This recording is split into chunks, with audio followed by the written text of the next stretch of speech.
तो भारत की राज्य व्यवस्था के अंतर्गत देखिए भारतीय संविधान के महत्वपूर्ण अनुच्छेदों से क्वेश्चन पूछता है। डायरेक्ट फैक्चुअल कई बार पूछ लेता है कि ये आर्टिकल किससे जुड़ा हुआ है, ये आर्टिकल किससे जुड़ा हुआ है। तो आर्टिकल को लेकर बच्चों के मन में बहुत उपापाव होती है। तो आज के सेशन में मैं आपको कुछ आर्टिकल याद करवाने का प्रयास करूंगा। मैं चाहता हूं कि कुछ पर्टिकुलर आर्टिकल आप याद करें और धीरे धीरे देखो एक साथ में सारे आर्टिकल याद करवा नहीं दूंगा, लेकिन मैं वो आर्टिकल आपको याद करवाऊंगा जो आर्टिकल मोस्ट इंपॉर्टेंट है, जहां से मतलब क्वेश्चन पूछे जाते हैं, क्योंकि सारे के सारे आर्टिकल इंपॉर्टेंट नहीं है। लेकिन यहां पे एक क्लियरिफिकेशन आपको देना चाहता हूं। देखिए जब मूल संविधान बना था, जब आपका भारत का संविधान बनके तैयार हुआ था, तब 395 अनुच्छेद थे। ठीक है, कितने अनुच्छेद थे? 395 अनुच्छेद। साथ में 8 अनुसूचियां थी आपकी। ठीक है, साथ में टोटल 22 भाग थे। ये आपको पहले तो इतनी चीजें क्लियर रहनी है। ठीक है, 22 भाग थे। क्लियर है?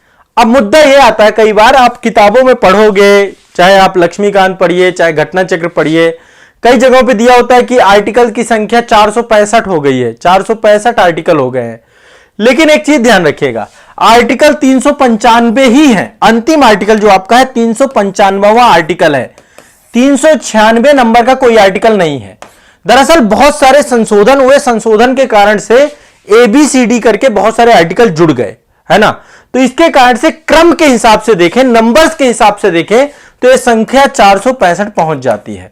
पर आर्टिकल देखा जाए तो 395, अंतिम आर्टिकल 395वां आर्टिकल है। 395 ये लास्ट आर्टिकल है। 396 कोई आर्टिकल ही नहीं है। कोई पूछ ले भाई 396 आर्टिकल बताओ, क्या बताएगा? कुछ नहीं। लेकिन नंबर ऑफ आर्टिकल्स की संख्या की बात करें तो क्रम के हिसाब से, गणना की दृष्टिकोण से, गणना की दृष्टिकोण से, किसकी दृष्टिकोण से? गणना की दृष्टिकोण से 465, और ये बढ़ती रहती है संख्या, तो इस पे बहुत ज्यादा फोकस करना नहीं है। पर कभी एग्जाम में पूछता है तो ध्यान रखना, वैसे आर्टिकल की संख्या 395 ही है। बात रही अनुसूचियों की, अनुसूची शुरू में 8 थी, लेकिन ये 4 और जुड़ गई आपकी। लगातार बहुत सारे संशोधन हुए, इनकी संख्या 12 हो चुकी है। ठीक है, 9, 10, 11, 12, ये आपकी 4 और जुड़ के, तो इनकी संख्या तो आपकी हो चुकी है 12। भागों की बात करें तो भाग आज भी 22 है। बहुत सारे निरसित हुए, बहुत सारे जुड़ गए, पर क्रमांक के हिसाब से देखें तो 25 है टोटल इस समय। क्रमांक के हिसाब से 25 है ना। बहुत सारे 9A जुड़ गया, 9B जुड़ गया, फिर इसके बाद आपका 14A जुड़ गया, 4A जुड़ गया, तो बहुत सारे भाग आपके जुड़ गए। कुछ आपके निरसित भी हो गए, भाग 7 आपका निरसित हो गया। ठीक है, तो निरसन भी हुआ है और बहुत सारे नए जुड़े भी हैं। ठीक है, निरसन मतलब समाप्त हो जाना। तो पहले तो ये कंफ्यूजन बच्चों बहुत होता है, मतलब मुझसे बहुत क्वेश्चन पूछते हैं, तो मैं कई बार बोलता हूं कि क्या किन चीजों में परेशान हो आप, कोई मतलब नहीं इनका। ठीक है, तो ये तो क्लियर हो गया ना, ये इसमें कोई दिक्कत नहीं किसी को, स्पष्ट है? ठीक है, अब चलो, अब मैं पढ़ाने जा रहा हूं आपको भारतीय संविधान के आर्टिकल 368 अनुच्छेद। इसके बारे में जानते हो कौन कौन सा है? लिखते भी जा सकते हो। आर्टिकल 368 सभी जानते हैं, एक लाइन में याद कर लो। संविधान संशोधन की प्रक्रिया, प्रक्रिया और शक्ति दोनों है ना। तो ये संविधान संशोधन से जुड़ा हुआ है। मैं कीवर्ड आपको बताऊंगा बस, संशोधन रट लेना है, सब जानते भी होंगे। संविधान संशोधन की क्या है, इसमें प्रक्रिया और पावर दोनों दी गई है। ठीक, 368 के बाद 360 आपको पता है, मैं उल्टा चल रहा हूं, उल्टा। 360 आप जानते हैं वित्तीय आपातकाल है, वित्तीय आपातकाल है। ठीक है, तो यदि ये 360 वित्तीय आपातकाल है तो 356 क्या है? 356 है आपका राष्ट्रपति शासन। राष्ट्रपति शासन कहां लगता है? राज्यों में। राज्यपाल के अनुशंसा पर राष्ट्रपति शासन लग सकता है किसी भी राज्य में। ठीक है, फिर 352 क्या है? 352 क्या है? 352 आपका जो है राष्ट्रीय आपातकाल है। दोनों में अंतर है, राष्ट्रीय आपातकाल अलग है। अब याद करते जाना है, साथ साथ लिखते भी जाना। राष्ट्रीय आपातकाल 3 कारणों से लगता है। पहला कारण है युद्ध, कोई दूसरा देश क्या करे, भारत के साथ युद्ध करने लग जाए, है ना। युद्ध मतलब भारत किसी दूसरे देश के साथ युद्धरत हो जाए, बाह्य आक्रमण हो जाए, बाह्य आक्रमण, कोई देश भारत पे आक्रमण कर दे। और तीसरा है आपका सशस्त्र विद्रोह, देश के अंदर ही सशस्त्र विद्रोह हो जाए। तो क्या हो सकता है? इमरजेंसी लगाई जा सकती है, नेशनल इमरजेंसी। ठीक है, तो ये 3 कारण से आर्टिकल 352 लगता है, लेकिन ये राष्ट्रीय आपातकाल है, नेशनल आपातकाल के तौर पे जानते हैं। क्या जानते हैं? राष्ट्रीय आपातकाल के तौर पे इसको जानते हैं। अब देखिए 2 आर्टिकल है आपके, 350 है, 350 ए और 350 बी। ये 2 आर्टिकल आपको और याद कर लेने हैं। 350 ए आपका जो है ये प्राथमिक स्तर पर मातृभाषा में शिक्षा सुविधाएं दी जाएंगी, उससे जुड़ा हुआ है ना। मातृभाषा में शिक्षा से जुड़ा हुआ है। मातृभाषा में शिक्षा कि जो प्राथमिक स्तर है वहां पर राज्य जो है प्राथमिक स्तर पर आपको शिक्षा प्रदान करेगा आपकी मदर टंग पे, ठीक है। इसके बाद जो 350 बी है, ये आपका जो भाषाई आधार पे अल्पसंख्यक है उनके लिए विशेष प्रावधान दिए गए हैं। तो आपका भाषाई अल्पसंख्यकों से जुड़ा हुआ है। भाषाई अल्पसंख्यकों के लिए विशेष प्रावधान। अल्पसंख्यक अब यहां पे धर्म के आधार पे नहीं है,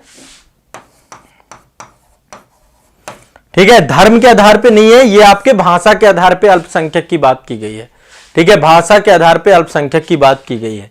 तो 2 आर्टिकल आपके 350 ए मातृभाषा में शिक्षा दी जाएगी प्राथमिक स्तर पर, और 350 बी आपकी भाषाई आधार पे अल्पसंख्यक से जुड़ाव को बताता है। क्लियर, स्पष्ट है।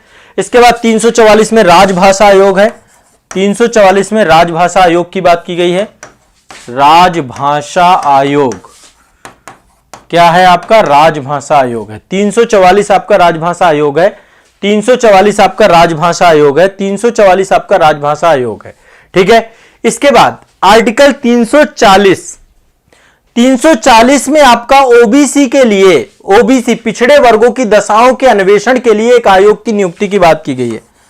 340 में जो पिछड़े वर्ग के लोग हैं, ओबीसी कैटेगरी के लोग हैं, पिछड़े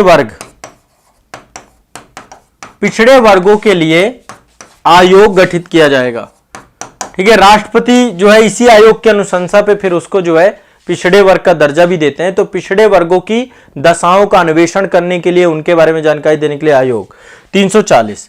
अब देखो 3 आर्टिकल है, इनको दिमाग से ध्यान रखना। 338 ए और 338 बी, 3 आर्टिकल है। 338 क्या है? 338 है राष्ट्रीय अनुसूचित जाति आयोग। अनुसूचित जाति का मतलब क्या है? एससी के लिए, एससी कैटेगरी के लिए आपका क्या है? राष्ट्रीय अनुसूचित जाति आयोग। 338 है एसटी कैटेगरी के लिए, राष्ट्रीय अनुसूचित जनजाति आयोग, राष्ट्रीय अनुसूचित जाति आयोग, राष्ट्रीय अनुसूचित जनजाति आयोग। और 338 भी है ओबीसी के लिए आयोग। ओबीसी राष्ट्रीय पिछड़े वर्गों के लिए एक राष्ट्रीय आयोग की बात की गई। 102वां संविधान संशोधन के तहत इसको जोड़ा गया। क्लियर है, स्पष्ट है। ये 3 आर्टिकल ये हैं। एक बार फिर से रिवाइज करते हैं। 368 संविधान संशोधन, 360 वित्तीय आपातकाल, 356 राष्ट्रपति शासन, 352 राष्ट्रीय आपातकाल, 350 मातृभाषा में शिक्षा, 350 भी भाषाई अल्पसंख्यक, 344 राजभाषा आयोग, 340 पिछड़े वर्गों के लिए आयोग, 338 आपका अनुसूचित जाति आयोग, 338 से अनुसूचित जनजाति आयोग और 338 भी है राष्ट्रीय पिछड़ा वर्ग आयोग। क्या कहते हैं? इतने में क्लियर है मामला। अब देखो एक और आपको ध्यान रखना है। 4 आर्टिकल ये भी पूछता है, 331, 332, यहां पे 330 भी है और 333 है। ये 4 आर्टिकल आपके और पूछे जाते हैं। देखो 330 में क्या है? 330 जो है लोकसभा के लिए है। लोकसभा के लिए 330 और 332 ये दोनों लोकसभा के लिए है, और ये आपका स्टेट असेंबली के लिए है, स्टेट राज्य विधानसभा के लिए है। जो स्टेट असेंबली है उसके लिए 331 और 332 है। तो 330 के तहत लोकसभा में एससी और एसटी इसके लिए सीटों का रिजर्वेशन की बात की गई है। फिर से ध्यान से रखना है। 330 क्या है? लोकसभा में अनुसूचित जाति और अनुसूचित जनजातियों के सीटों का आवंटन है। सीटों का आवंटन क्लियर है? अनुसूचित जाति और अनुसूचित जनजाति के सीटों का आवंटन 330 में। अच्छा 331 में क्या है? 331 में लोकसभा में माफ करिएगा, हां लोकसभा में एंग्लो इंडियन कम्युनिटी, माफ करिएगा थोड़ा सा यहां पे एक मिस्टेक हो गई, एक ध्यान से रुकिए यहां पे थोड़ा सुधार कर लेते हैं। हां 330 लोकसभा से, 331 भी लोकसभा से, फिर ये आपकी स्टेट असेंबली से, ये भी आपका स्टेट असेंबली से। अब 330 में क्या है, एससी एसटी में सीटों का आवंटन है। 332 में भी स्टेट असेंबली में एससी और एसटी का सीटों का आवंटन है। ये था आपका आवंटन, आवंटन ध्यान रखना है। 330 लोकसभा में क्या है, जो अनुसूचित जाति अनुसूचित जनजाति के प्रतिनिधि हैं उनके लिए सीटों का आवंटन, कितना सीटें आपकी मिलेंगी, विशेष प्रावधान। 331 में क्या है, लोकसभा में एंग्लो इंडियन के प्रतिनिधित्व, अब ये खत्म हो चुका है। अब इसके लिए संविधान 105वां संविधान संशोधन करके समाप्त कर दिया गया आपका ये एंग्लो इंडियन, आंग्ल भारतीय समुदाय के लिए रिजर्वेशन की बात थी कि लोकसभा में 2 सीटें होंगी, लेकिन अब ये खत्म हो गया है, अब इसका कोई महत्व नहीं, लेकिन तब भी आर्टिकल तो याद रखना चाहिए आपको। 331 लोकसभा जुड़ा हुआ है एंग्लो इंडियन के लिए, माफ करेगा 104वां संविधान संशोधन किया गया था और इसको समाप्त कर दिया गया। 104वें संविधान संशोधन से समाप्त हो गया है, 104वें संविधान संशोधन अधिनियम से निष्प्रभावी हो गया। इसके बाद 332 आपका स्टेट असेंबली से जुड़ा हुआ है, यहां पे भी एससी एसटी का स्टेट असेंबली में सीटों का आवंटन, राज्य विधानसभाओं में अनुसूचित जातियों अनुसूचित जनजातियों के सीटों का आवंटन। और 332 भी स्टेट असेंबली से है, यह भी एंग्लो इंडियन के प्रतिनिधित्व से जुड़ा हुआ है, एंग्लो इंडियन का प्रतिनिधित्व, प्रतिनिधित्व ठीक है।